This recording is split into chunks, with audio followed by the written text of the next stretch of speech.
Subscribe and stay informed. Addicted to Macintosh.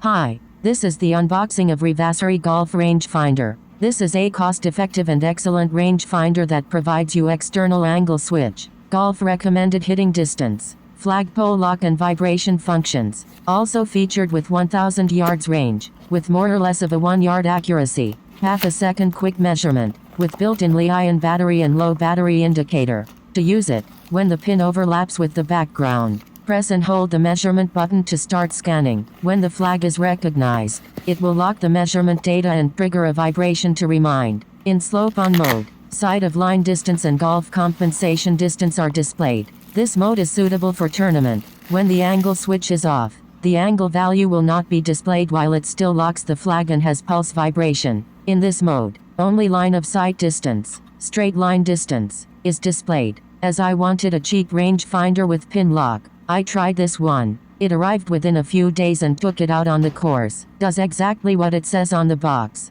The flag lock is easy to use and gives an accurate reading. Will be interested to see how long it lasts given the value, but certainly worth the price to see if the flag lock setting was something I really wanted. If looking for a low-cost option with flag lock and slope, this appears to be a good entry-level gadget. Hope you liked this video. Have a nice day. Subscribe and stay informed. Addicted to Macintosh. More than 1,200 Apple product-related videos. Thank you for viewing, subscribing, sharing and liking.